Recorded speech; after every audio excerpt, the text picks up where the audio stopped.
欢迎收看这个石头。我们非常清楚，当川普上任以后，抗中一定是一个主旋律。可是你要怎么看？刚刚讲的，作为他新任国安顾问的瓦尔兹已经讲了，他在投诉的时候说，未来有3个目标，3个什么目标？快速的终结俄乌战争，快速的终结中共战争。另外，我要请全力的对付中共，不是中国，是中国共产党。你说卢比欧更可怕？你说卢比欧他不是反中，更是知中。他最近在今年9月9号做了一个中国制造的事件，对，他对中国的产业发展非常的清楚。他已经讲哦，现在中国的造船技术已经是美国的200倍，没错。现在有些东西，如果美国再不急起直追的话，对，就完蛋了。好，抱歉，事实上，川普任命了2个重要人士，一个是国务卿这个卢比欧，另外一个是国家安全顾问瓦尔斯。这2个人来说的话，当然中国看到是完全傻眼，因为为什么？这2个是非常强硬的对中国的超级鹰派。美国政府里面来说，大概没有人比他们这2个人更加对中国鹰派。但是让中国真正会紧张是什么？他们不是只有鹰派，他们是对中国非常了解的鹰派哦，而且他们有做法、有战略想法，所以这个对中国来说压力当然会非常大。我们现在讲国安顾问，他前一阵写到这个《经济学人》，对，他说什么？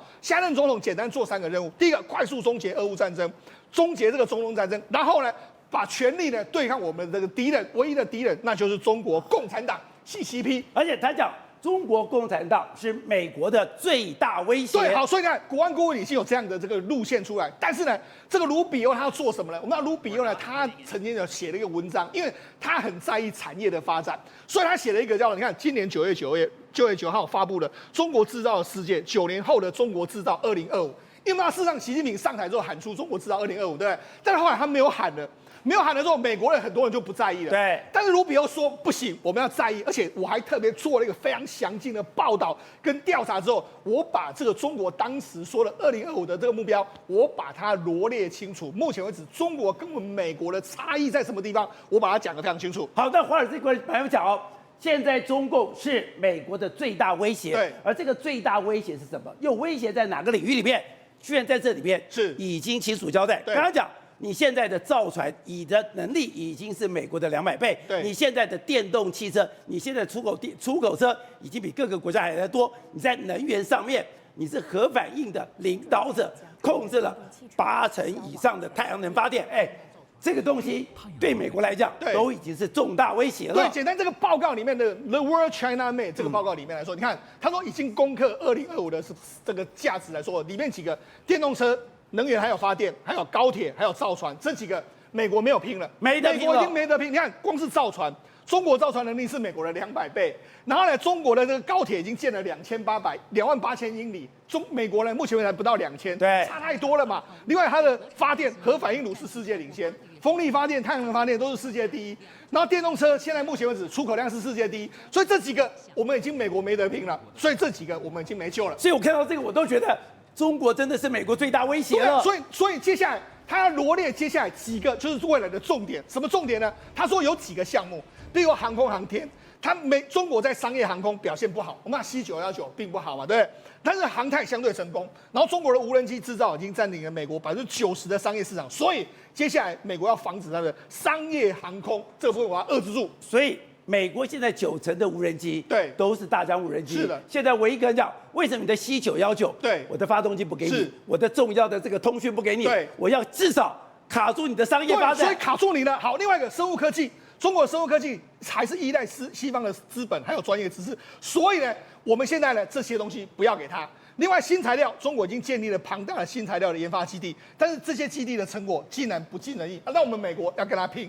另外，机器人还有工具机，中国的机器人呢稳步的蚕食国际这个还有国际市场的这个份额，所以我们要遏制它机器人还有工具机的发展，这个部分在 AI。对，另外就是半导体，美国的出口管制不能够让这个中国的半导体在先进制程里面来说，它被控制住了，但是它在成熟制程已经接近是世界主导地位，所以我们绝对要控制几个商业航空，然后生物科技、新材料，然后 AI， 还有这个工具机、机器人，还有半导体，所以这几个千万不能让它成功。所以如果让它成功之后，宝杰会讲，中国2025制造就成功了，对，那美国就被翻盘了嘛。所以简单来说，卢比欧写这些的目的是在跟美国讲，未来我们要控制中国的产业有哪几个项目，这其实是非常清晰的一个报告。所以你刚刚讲到，现在美国要去对付中国，对那真的是上穷碧落下黄泉。没错特别是刚刚讲的，卢比欧被中国制裁过2次，是而且他被禁止，你不能进到中国去。对刚刚讲到，因为香港法案、新疆法案是都是他提的。宝姐，事实上，这个中国，你只要讲到卢比欧这3个字，大家觉得说，哇，这个根本就是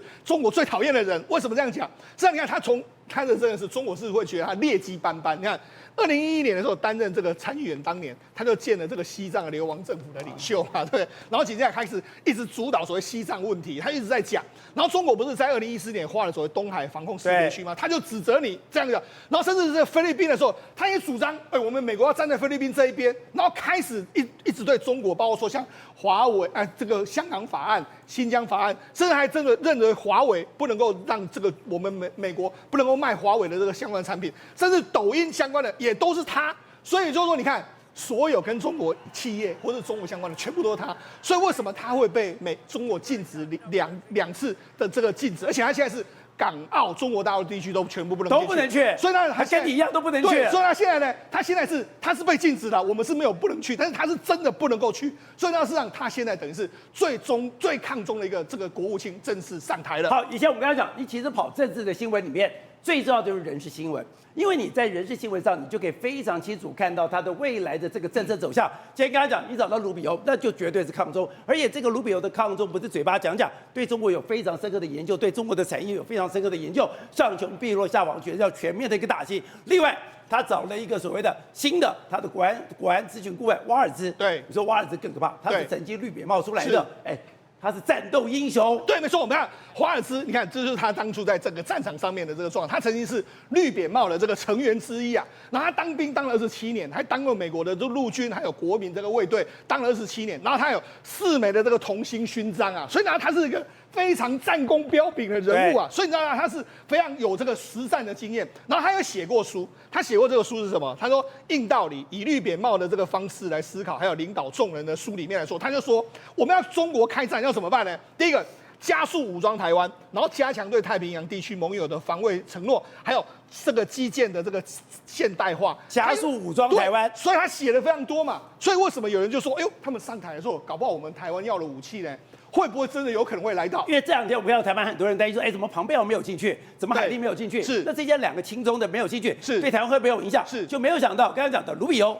还有这个瓦尔兹，对，他们更亲台，对，他们不但亲台，而且这2个人是非常清楚主张，是你要大量的武装台湾的，对，特别是这个华尔兹，他当初在众议院的时候，他还写了一个叫做《台湾防卫法案》，然后确保美国具有阻止中国入侵台湾的能力。所以呢，事实上现在他等于是他也制定了非常多法案，他法案来说是针对国防的这一块，卢比欧是针对这个跑到港澳这个地方，还有香港，还有这个西藏这些地方。所以你知道，事实上他们几个对中国是绝对不会容忍的，他们绝对会跟中国战到底的一个人物。而且川普曾经讲过，他非常相信他。他说：“我对军队有什么不了解的，是我都会打电话给他。对，而且不但他是军人，对，他的太太也是军人。对，没错，他太太也是军人。所以你看，事实上他也批评过啊。你看，他就批评说，你这个因为他在阿富汗战场上面打过仗，他就批评拜登说你在撤退阿富汗的时候犯了太多的错误。所以你看未来时间点里面，他会在国防外交里面扮演一个非常重要的人物。那我们就讲嘛，事实上你看他之前曾经投书的这个《经济学人》，你看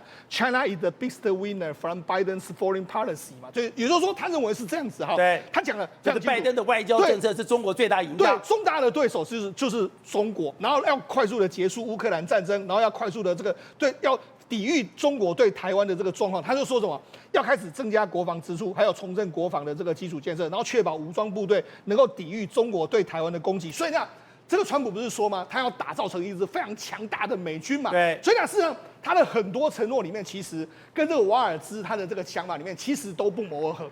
那当然，川普在挑这些人的时候，他有几个想法。第一个，你当然要对我忠诚。华尔兹或者是说像这个卢比欧对这个川普都是非常忠诚的。再来就是说想法要一致，所以想法一致来说，在未来的这个处理事情上面来说，才能够达成真正能够做到说到做到的一个状况。而且刚才讲的这2个人，都来过台湾，对都跟台湾有互动的。是没错，你看这个是卢比欧。卢比欧来说哈，他在2020年的时候，他当时我们赖清德总统不是用副总统当选的身份到美国访问的时候，就可以跟卢比欧见面嘛哈。然后另外一个这是华尔兹，他到台湾来的时候跟我们蔡英文总统见面嘛，而且我们去美国大概都会跟他见面，所以他们两个友好台湾的程度其实不会比庞佩奥跟海利更低。所以呢，而且他们两个人是真正的有想法、有战略，要怎么对付中国，而且。过去中国看他们是劣迹斑斑，中国觉得也不会对他们有好脸色，所以双方来说的话，我觉得中美对抗在下一个阶段里面来说，至少在川普的初期是绝对还是个主旋律。对的，你这些年来对外交国防你深有涉猎的时候，大家本来担心庞佩奥还有海利没有进到团队，对台湾会不会有影响，就不用担心。后来我们才知道，原来卢比欧还有瓦尔兹跟台湾的关系更为密切。对，没错。那么事实上呢，还有一位欧布莱恩也会入阁啊。欧布莱恩去年还特别，那么在我的好朋友一位胡小姐的这个等于说纽约台湾智库的这个等于说安排之下，去年特别来台湾访问哦。然后呢，那么对我们台湾非常的友善，他们都有个共同特征，就是对台湾很友善。但是呢，那么对这个中国呢，那充满了这个等于说对抗就是敌对的这个念头啊？为什么呢？因为他们要让美国再次强大，再次伟大。那么他最大的敌人不是俄罗斯，而是中国。那包括卢比欧在内呢，那么如果没有意外的话，非常有很大的机会可以担任这个所谓的美国那么川普政府的国务卿啊。卢比欧都曾经在过去跟我们台湾相关的民意代表跟这个等于政府官员往来的私下的场合里面，直接问我们为什么台湾不提一些比较高科技的武器清单？为什么？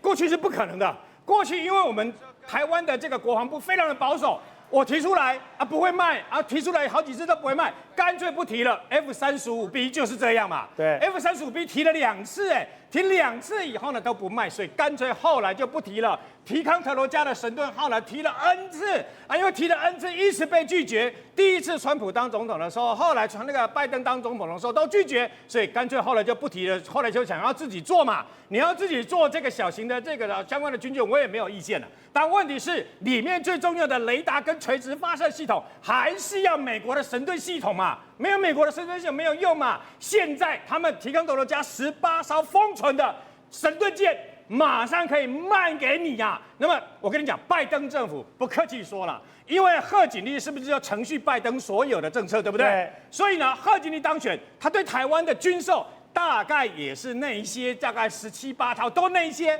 没有高科技。可是你要知道，对岸的中华人民共和国，他们的科技是不断的往前进嘛。那过去不会卖台湾，现在可以卖台湾。我举个例子好了 ，F-16发射的 AIM-12洞的这个空对空的飞弹。过去卖给台湾的时候，卖了台湾200枚，竟然去放在关岛，理由是怕我们有这个空对空的飞弹了以后呢，那么两岸之间的空中的对峙失去平衡，最后老共起来了，马上把这200枚在关岛的就运到台湾来了嘛，那没有道理啊，没有道理。现在老共那么厉害，号称歼20、歼35、歼35A 逆中战机。台湾一艘逆中战机都没有嘛，所以你这些高科技的东西就应该卖给台湾嘛。但我们不能当冤大头为什么呢？雷神公司的教训已经告诉我们了嘛，你不能当冤大头。国防部最近至少还有一点硬起来为什么？本来要催促你付款的钱先扣下来，因为你武器那么多都还没有给我们嘛。可问题来了，那么过去拜登政府过去的4年来支援台湾的这些所谓的武器呢？其实都是比较一般般的武器，不客气说了，连 M109A6 都取消掉。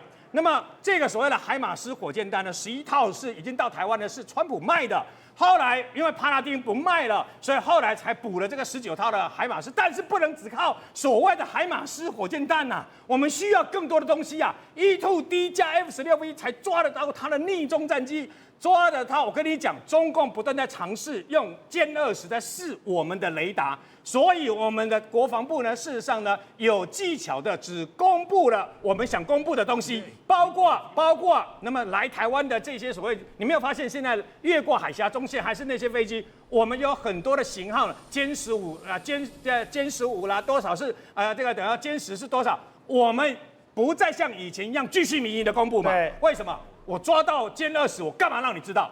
我抓到歼35，我干嘛让你知道？你知道就会去查，我怎么知道的嘛？那你就会进行攻击嘛，很简单嘛。所以呢，好不容易，那么包括这个等于说庞佩奥，大家本来寄予众望，但庞佩奥因为乌克兰的问题是不可能，他跟川普两个人早就闹翻了，还好，他现在的这些，包括那么他们的国务卿啊、国防部长，这些都对我们台湾是比较友善的。趁这个机会，既然我告诉你，人就怕伪君子，那么如果他是真小人，愿意开口要保护会，我付啊，我直接清单开出来。我告诉各位 ，F-35B 啦，这些全部开出来，清单大概5000亿的清单，他不会照单全收，包括 F-35B 就不一定卖给你。但你不是，你怎么知道？你开清单给他，万一他卖了，就跟海马斯火箭弹，就跟 M1A2T 一样，卖给台湾以后，我们就可以壮大保卫它，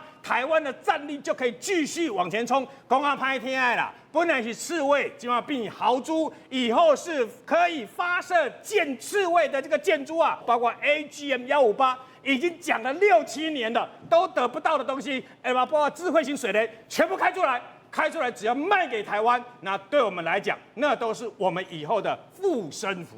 不过对的，卢比欧还有瓦尔兹真的这么在乎台湾的防卫吗？包括瓦尔兹特别强调，你现在要全心的在对付中国，你要去强化你对亚太的关系，他不但对台湾、对菲律宾都一样，所以他是主张也是国家安全顾问的，国家安全顾问是跟这个军售有关的。他真的觉得要大量的卖台湾，而且刚刚讲到台湾现在最强的 F-16V 啦，包括我们现在这个所谓的这个海马斯啊，都是川普时代卖的。然后告诉各位一个很现实的东西啊，为什么呢？那么我有什么就讲什么，很简单，没有一个美国的政府的官员是完全站在台湾的立场为台湾想的。他们还是为了美国的最佳的利益，所以呢，美国的川普政府的这些官员呢，虽然跟我们友谊不错，但是还是站在美国的最佳利益。这就瓦尔兹，我告诉各位，那么他是绿扁帽出身的啊，跟我一样是特战部队出身的。那我告诉各位，就是因为只有让台湾壮大起来，当美国的这个等于说第一岛链拉住了以后，才能像个捆龙索一样把中国给捆住。讲难听一点。他的关岛、他的夏威夷、他的美国本土，如果台湾被中国拿走了，会怎么样？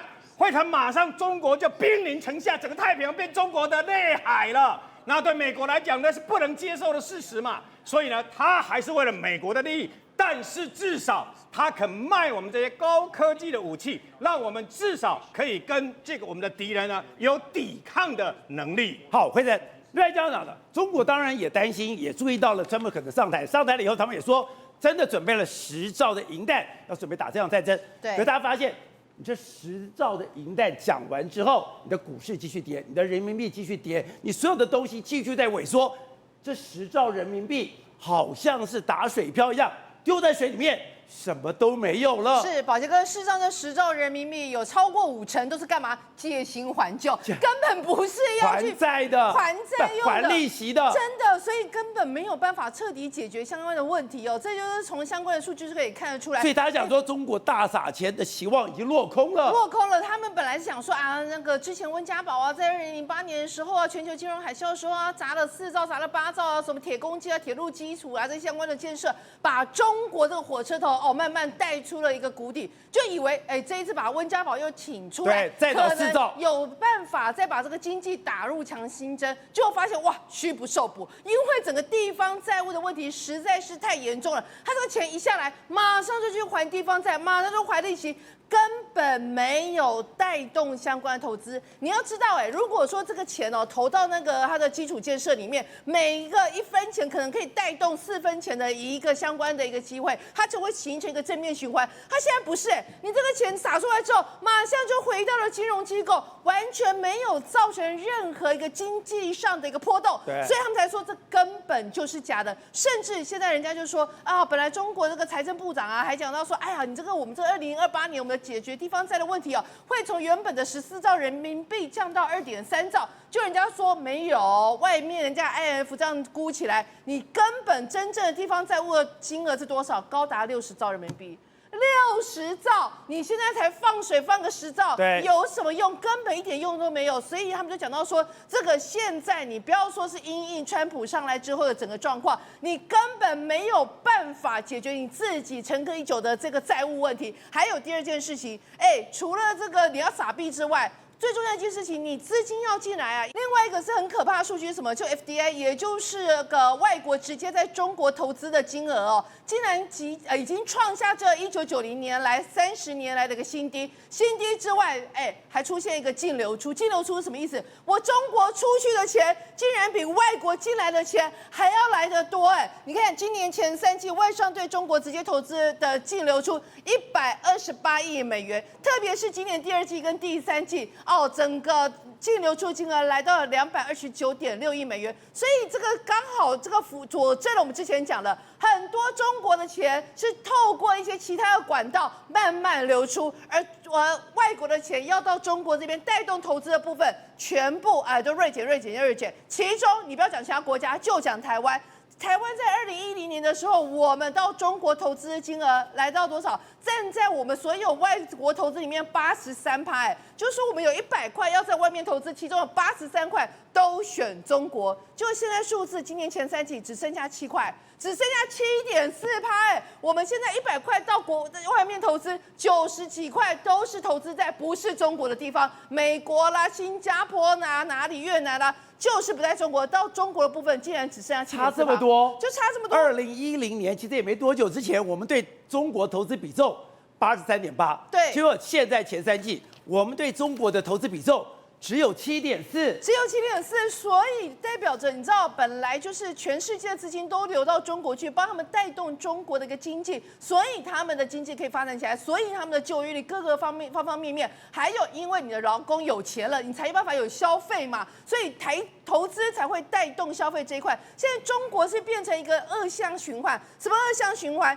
包括你的工作外资撤了，你就没有工作机会，没有工作的机会情况下，你就这些人你的房贷啊各个方面的钱全部都还不出来。然后呢，中国自己本身最大问题是什么？就是它的房地产崩跌嘛，所以它就会形成一个现象：你房价跌，股市跌，你存款没有，结果你存款利率又更低。大家这个存款利率低的情况之下，一般投资人会把钱拿去哪里？就会放到去买国债嘛。就买国债之后，你政府又要积极介入，然后在种种方面的情况，有没有形成一个恶性循环？所以这个就是现在最可怕的恶性循环。以前中国人有钱，我干嘛？我就买房子，我就买股票。可是我现在是房子跌，股票跌，根本不敢买，不敢买了你干嘛？我就存钱，存钱了以后我的利息又调低，调低以后我买债券，债券以后我又监管，搞了一个恶性循环。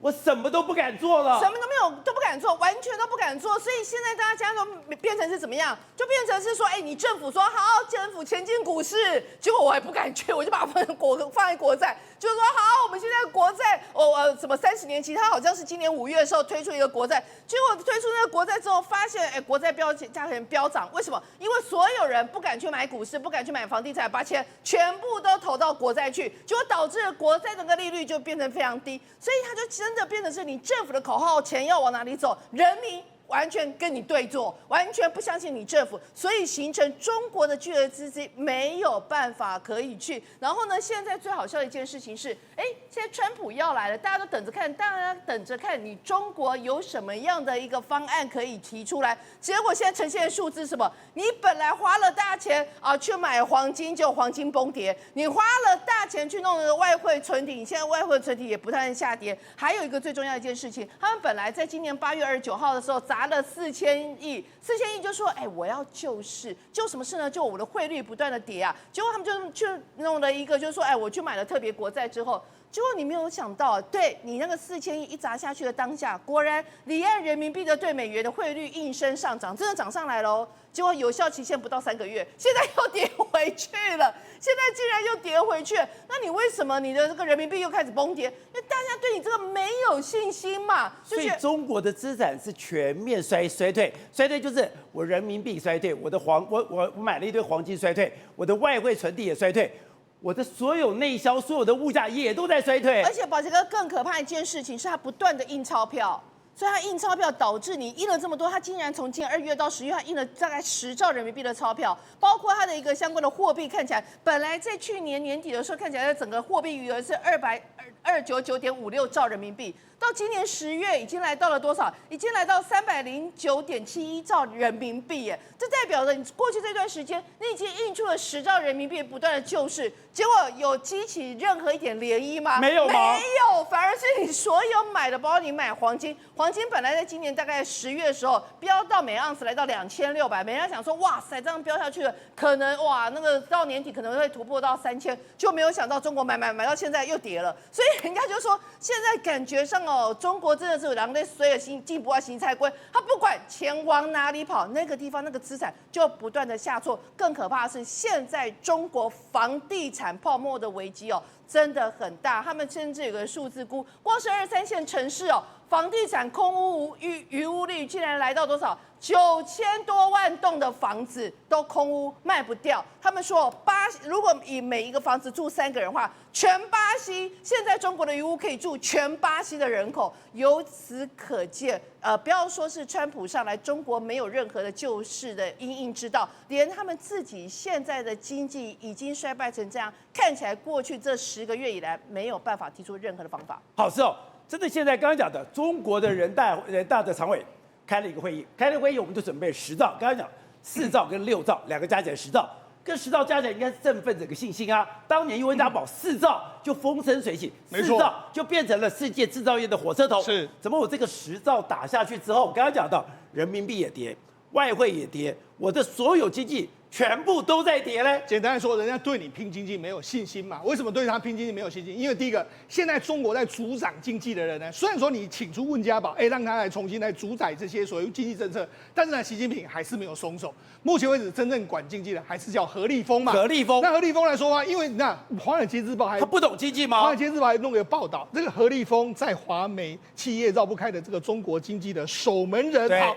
因为为什么？因为习近平把他定位叫守门人。守门人的意思是说，他希望你不要让这个美国的这个所谓制度冲击到我们中国的经济制度。所以你用这样的态度来说，你怎么可能会拼经济嘛？对。那尤其是大家去盘点他过去他其实担任过非常多的这个地方职位，特别是他做何立峰，对，他在天津的时候他当时有做一个叫做这个中国曼哈顿的这个东西，就没想到现在反正你只要笑何立峰的话，你就去这个地方看，你就看了你就会傻眼。为什么？因为他当年你看。远远的看过来很漂亮啊，对，这是这个天津瑜伽堡的这个天际线，你看它做的跟纽约很像，对，你远远看还真的有点像曼哈顿啊，就没想到他做了，他大规模的这个建这些所谓的这个所谓商城啊，然后建了很多的这个所谓 CBD， 就是商业中心，就盖了之后，保洁长盖好是好了，没有人去。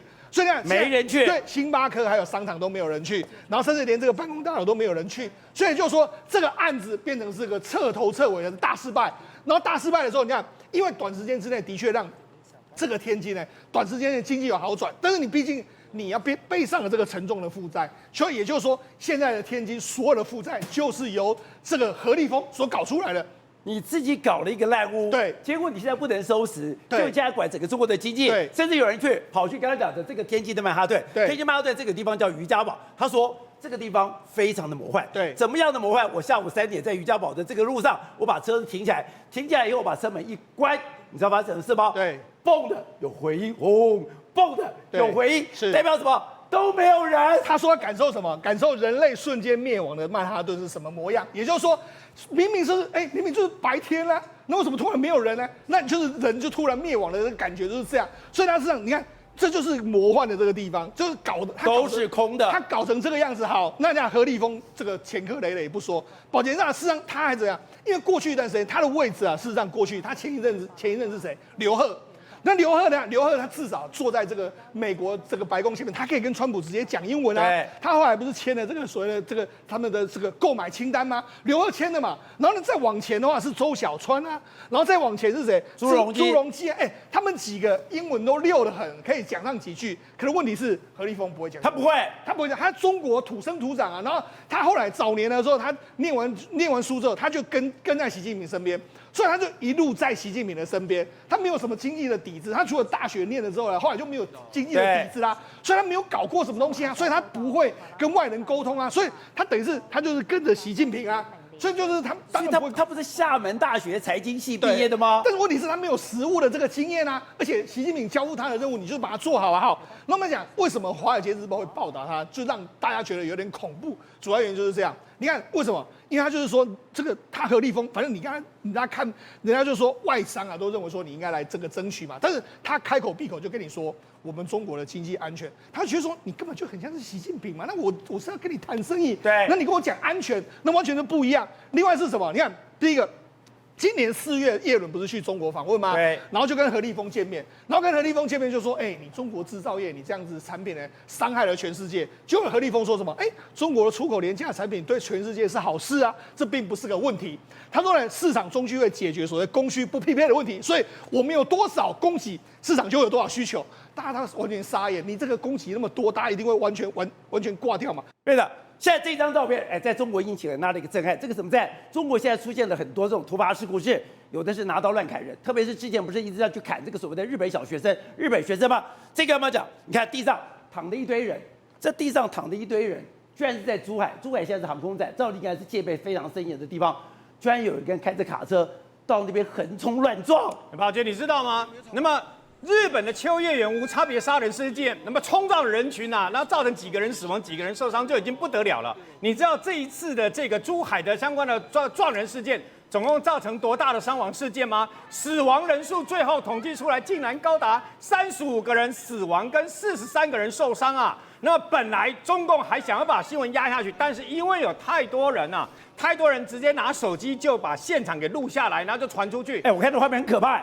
那个地上这样东倒西歪一堆人呢，没有为什么会造成这么大的伤亡事件？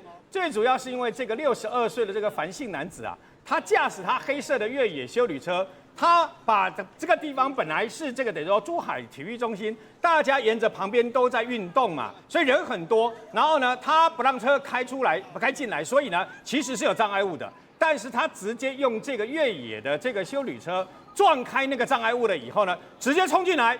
没有差别的，看到人就撞，一路撞，一直撞，像人间炼狱一样。那么一大堆人呼救啦、叫喊啦，然后人被他撞倒了，像保龄球一样，一路被他撞倒了。但是他不停手，他还是撞了以后碾过去，他不断的撞。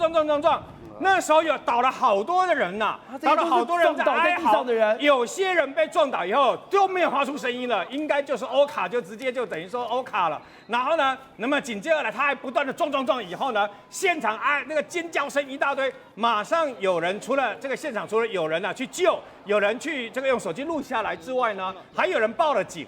所以呢，那么包括珠海的公安局的单位呢，出动了很多的这个公安警察啊，甚至连震爆车、武装的装甲车都来。然后因为不知道发生什么事，因为只知道说有好几人，那时候传来的讯息是有上百个人受伤，所以呢不知道到底是恐攻事件还是什么，所以珠海公安局来了一大堆人。那来了一大堆人来了以后呢，最后他们把已经撞了这么多人啊，造成这么大伤亡事件的这个樊姓男子啊，他正要逃离现场啊，后来这些公安单位就把他车拦下来了以后呢，发现这个涉嫌肇事撞死人的这个樊姓男子啊，他拿了一把刀了以后呢，因为这些公安不知道他要干什么，所以枪掏出来，那么以为说他要这个反抗或抵抗，就不是。